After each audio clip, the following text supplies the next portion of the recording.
అందరికీ నమస్తే. రైతు భరోసా విషయంలో మళ్ళొక మోసం. ఇప్పటికే గంపెడు మోసాలలో ఇదొక మోసం.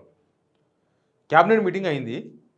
అంత టెన్షన్‌గా ఏంటేంటివో నిర్ణయాలు తీసుకున్నారు కానీ, రైతు భరోసా పైన కనీసం ఒక్క మాట కూడా ఎవరు మాట్లాడతలేరు. రైతు భరోసా మీద వీళ్ళు విధి విధానాలు ప్రకటిస్తారు. ఓ పెద్ద పెద్ద ఊదరగొట్టిర్రు మొత్తము. అయిపోయినాక చూస్తే అసలు రైతు భరోసా గురించి చర్చనే లేదు. అని చర్చ ఉండకూడదని చాలా చాలా కథలు పడుతున్నారు. అసలు రైతు భరోసా గురించి ఎవరు డిస్కస్ చేయొద్దు. రైతు భరోసా గురించి ఎవరు మాట్లాడొద్దు. అంతా ఫుల్ రైతులంతా ఫుల్ రుణమాఫీ చేసి హ్యాపీగా ఉన్నారు. ఇంకా రైతు భరోసా ఎందుకు వీళ్ళకన్నట్టు ఉన్నది వాళ్ళ కథ అంతా. మొన్ననే మంత్రి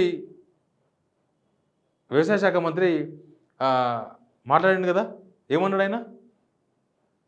తుమ్మనాగేశ్వరరావు ఏమన్నాడు? ఆయన ఒక మాట అన్నాడు. వాళ్ళ లెక్కలు చూసుకుంటారు. ఓనరు అదే భూ యజమాని ప్లస్ కౌలు లెక్కలు చూసుకుంటాడు. అందుకే లేట్ అవుతుంది అన్నాడు. అంటే ఇప్పుడు ఎప్పుడు తెలుస్తారు మరి? కనీసం రైతు భరోసా గైడ్లైన్స్ అన్నారు కదా మీరు.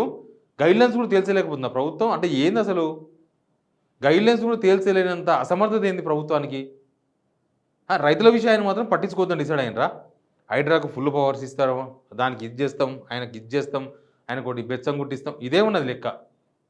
ఇది తప్పితే రైతుల గురించి ఆ క్యాబినెట్ మీటింగ్ దేనికోసం? ఇంకా వానకాలము అయిపోయింది. ఇంకొక వారం రోజులు 10 రోజులు ఉంది వానకాలం. వానకాలమే అయిపోతుంది. వానకాలంలో రైతు భరోసా ఇయ్యలేదు ఇప్పటిదాకా. నిన్నో మాట ఇయ్యలో మాట పూటోకో మాట మాట్లాడుతున్నారు మీరు. కనీసం రైతు భరోసా గురించి ఎందుకు డిస్కస్ చేయలేదు క్యాబినెట్ మీటింగ్? మీరు ఆ సెక్రటరీ కట్టింది తెలంగాణ ప్రజల కష్టంతో కట్టింది కేసీఆర్. ఆ తెలంగాణ ప్రజల ట్యాక్సులు ఖర్చులతో కట్టిండ్రు. దానిలో కూర్చొని తెలంగాణ రైతుల గురించి మాట్లాడడానికి పనికిరాదా సెక్రటేరియట్? తెలంగాణ రైతు భరోసా గురించి మాట్లాడడానికి పనికిరాదా? ఎందుకు ఆ క్యాబినెట్ సమావేశంలో మీరు ముందు మీరు ఇచ్చిన లీకులు ఉన్నాయి కదా, రైతు భరోసా విధి విధానాలు ప్రకటిస్తామని, ఎందుకు విధి విధానాలు ప్రకటించలేదు? భయమైందా? 5 ఎకరాలకో 10 ఎకరాలకో లేకపోతే మీరు పెట్టే రూల్స్ ఉంటాయి కదా, రుణమాఫీ విషయంలో అన్ని అడ్డమైన రూల్స్ పెట్టిండ్రు కదా, రూల్స్ పెట్టి ఎవరికి రుణమాఫీ కాకుండా చేసిరు కదా. అట్లా రైతు భరోసా విషయంలో కూడా వీళ్ళు కొన్ని రూల్స్ ఫ్రేమ్ చేసిండ్రు. ఆ రూల్స్ చెప్పడానికి భయపడుతున్నారు వీళ్ళు. ఆ రూల్స్ చెప్తే జనం ఏమంటారు అని ఎమ్మడబడతారేమోనని భయపడుతున్నారు. మీరు 5 ఎకరాలకు ఇస్తారో 10 ఎకరాలకు ఇస్తారో మీకే క్లారిటీ లేదు. మీరు పోయి రైతులతో మాట్లాడతామంటారు, రైతుల అభిప్రాయం తీసుకుంటామంటారు. అన్నదాతలే చెప్పినారు ఎవరు పంట వేస్తే వాళ్ళకే ఇవ్వాలంట అన్నారు. ఇచ్చుకోండి మరి, ఎవరు అన్నారు? ఇవ్వండి, ఎవరు పంట వేస్తే వాళ్ళకే ఇవ్వండి, మిగతా వాళ్ళ సంగతి వాళ్ళు చూసుకుంటారు. అప్పుడు చూసుకుంటారు రైతులు. వీళ్ళకు ఎంత టెన్షన్ అయిపోయిందంటే రైతు భరోసా గురించి ఇదే. ఇప్పుడు కౌలు రైతుకి ఇవ్వకపోతే రైతు ఊకుంటాడా? భూ యజమానికి ఇచ్చి కౌలు రైతుకి ఇవ్వకపోతే మరి ఆయన ఊకుంటాడా? వాళ్ళు ఊకోరు, వీళ్ళు ఊకోరు, నాలాంటి వాళ్ళు అసలే ఊకోరు. మీరు అందరికి ఇస్తామని చెప్పారు, వాళ్ళకి ఇస్తామన్నారు, వీళ్ళకి ఇస్తామన్నారు, ఇంకా ఎవరుంటే వాళ్ళకు కూడా ఇస్తామని చెప్పారు. అందరికీ ఇవ్వాల్సిందే. కానీ క్యాబినెట్ సమావేశంలో రైతు భరోసా గురించి మాట్లాడకపోవడం అయితే నాకు ఆశ్చర్యాన్ని గురి చేసింది. మరి ఎందుకు క్యాబినెట్ సమావేశం పెట్టుకుంది? ఛాయ్ బిస్కెట్ దానికినా?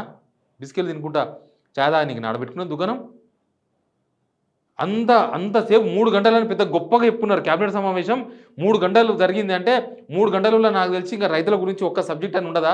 రుణమాఫీ మళ్ళీ చేస్తామనో, లేకపోతే రైతు భరోసా ఇయ్యాలో రేపు చేస్తామనో, లేకపోతే ఇంకేదైనా చేస్తారు. సన్నవడ్లకు 500 రూపాయలు బోనస్ అని ఒకటి మాట్లాడుతున్నారంట. సన్నవడ్లు ఇంకా రానికి టైం ఉంది. సన్నవడ్లు రాగానే మీకేం అమ్మరు, మీరు కొనే అడిదేకేం అమ్మరు రైతులు. బయట మార్కెట్లో వాళ్ళకి మస్తు డిమాండ్ ఉన్నది.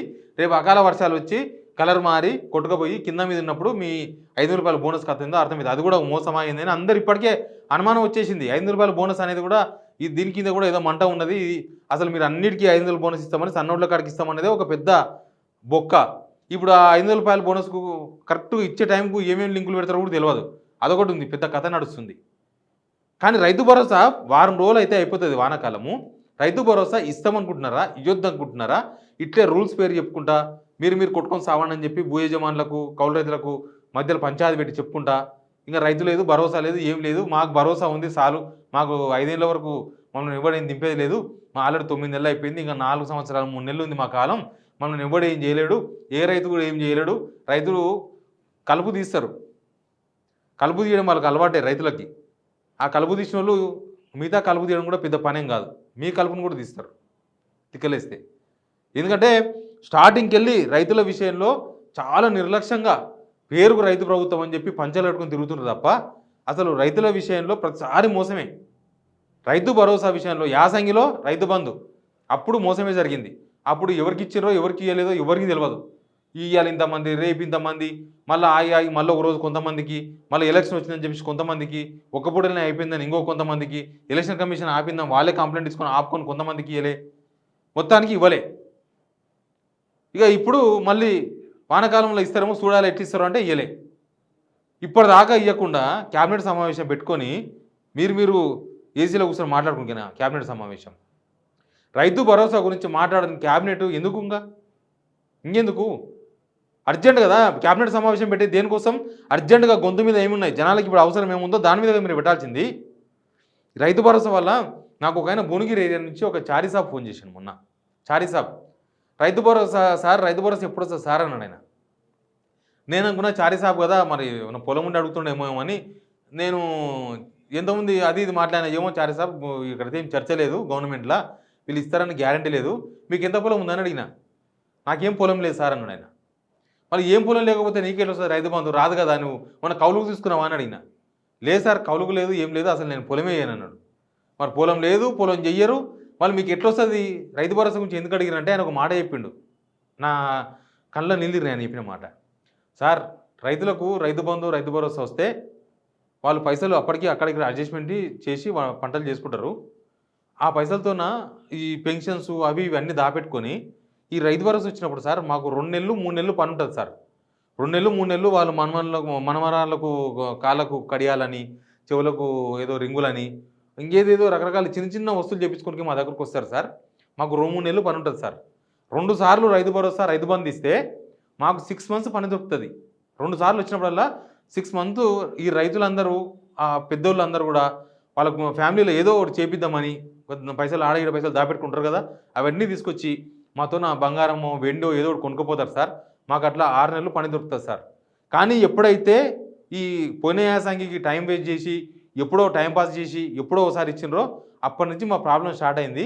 రైతులు వస్తలేరు సార్ మా దగ్గరికి, చిన్న చిన్న రింగులు కూడా వస్తలేరు మా దగ్గరికి, కనీసం చిన్న కాలకడాలో మెట్టెలో పుస్తెలో ఏదో దానికి వచ్చేవాళ్ళు, అసలు మాకు గిరాకీ లేకుండా అయింది, మా బతుకు రోడ్డు మీద పడ్డదన్నాడు ఆయన చారీసాబ్. అర్థమైందా? రైతు భరోసా రైతు బంధు ఇవ్వడం వల్ల ఏదో రైతు లక్షాధికారం కాడు, ఇట్లాంటివన్నీ నడుస్తుంటాయి, అంత సర్కిల్ నడుస్తుంటుంది, ఒక పెద్ద కథ ఇది. దీని అర్థం చేసుకోలేక, దీని వ్యవహారం తేల్చలేక ఏదో చెప్పి అనవసరమైన విషయాలు చెప్పి ఎక్కడ నిజంగానే పుట్టలకు గుట్టలకు రోడ్లకు ఉంటే కట్ చేయని అవి ఎంత పర్సెంటేజ్ ఉంటుంది? చాలా తక్కువ పర్సెంటేజ్ ఉంటుంది. అది వాటి పేరు చెప్పి మొత్తం రైతులకు అందరికీ ఎండబెట్టేసింది మీరు. ఆ చారీసాబు చెప్పినాక నాకు అర్థమైంది, అసలు నిజంగానే చిన్న చిన్న ఇట్లాంటి వాళ్ళు, ఈ కుల వృత్తులు చేసుకునే వాళ్ళు, లేకపోతే చిన్న చిన్న షాపులు మెయింటైన్ చేసుకునే వాళ్ళు ఊర్లలో టౌన్లలో వాళ్ళందరికీ పోయింది గిరాకీ ఈ దెబ్బతోన. వాళ్ళందరూ కడుపు కొట్టేసిండ్రు రైతు భరోసా పేరుతో, అందరు కడుపు కొట్టేసిండ్రు. పొలం ఉన్న వాళ్ళకి లాభం కాదు రైతు భరోసాతోన, పొలం లేని వాళ్ళకి కూడా లాభమే, వాళ్ళు కూడా బతుకుతారు దాని మీద. ఇప్పుడు మొత్తం పోయింది, అది పోయింది ఇది పోయింది అన్నీ పోయినాయి, అందరినీ ఏట్ల నూకిరు కూర్చున్నారు. రైతు భరోసా విషయంలో మాత్రం మళ్ళీ ఒక మోసం జరిగింది. ఇంకా క్యాబినెట్ సమావేశం ఇప్పట్లో లేదు. వీళ్ళు ఏమంటారు మళ్ళీ, అసలు వీళ్ళు వేసిన శ్రీధర్ బాబు వాళ్ళ కమిటీ ఏదో వేసిర్రు, ఎవరు ఆయన పొంగులేటి శ్రీనివాసరెడ్డి సమక్షంలో, ఆ కమిటీ ఎటుపోయిందో ఎవరు తెలియదు. ఆ కమిటీ రిపోర్ట్ అయ్యారు ఇప్పటిదాకా. మరి మీరు ఉత్తగా తిరిగి జనాల డబ్బులు పెట్టి కుయ్యా కుయ్యా కుయ్యా అని చెప్పి జనాల కార్లో తిరిగినారు, గవర్నమెంట్ కార్లు మీరు తిరిగినాయి. పోయినప్పుడు రానికి ఖర్చు, వాళ్ళకు బిర్యానీలు, ఇది ఎంత పెద్ద కథ. రైతులకేమో ఏముండదు, వీళ్ళు మాత్రం మొత్తం పోనీకి రానికి ఖర్చులు మొత్తం మన పైసలే. మరి మీరు మీటింగ్లు పెట్టి ఏం లాభం రిపోర్ట్ చేయకపోతే? మీరు రిపోర్ట్ చేయలేదని చెప్పేసి వీళ్ళు అంతా పదురుకొని వాళ్ళు ఇయ్యరు, వీళ్ళు చెయ్యరు, ఇది లెక్క వీళ్ళది. రైతు భరోసా ఇయ్యకూడదు అని అందరూ కలిసి డ్రామాలు ఆడుతున్నారు. ఆ మంత్రులని, ఈ మంత్రుల కమిటీలని, ఈ తుమ్మల నాగేశ్వరరావు పూటకో మాట మాట్లాడుకుంటా, రేవంత్ రెడ్డి గారు అయితే మొత్తం రైతు బంధు ఏం చేయకుండా రైతు బంధువు అవుతారా? రైతు బాంధవుడు కావాలంటే ఎన్ని చేయాలి? అన్ని చేసిన వాళ్ళనే రైతు బాంధవులు అంటే మీరు ఒప్పుకోరు. మీరు రైతు బాంధవుడు అని ఎట్లయితారు? మీరు ఉత్తనే అవుతారు రైతు ప్రభుత్వం? ఉత్తగా మేము మాది రైతు ప్రభుత్వం రాసుకుంటూ అవుతారా? రైతు భరోసా విషయంలో అయితే మళ్ళీ మోసం జరిగింది.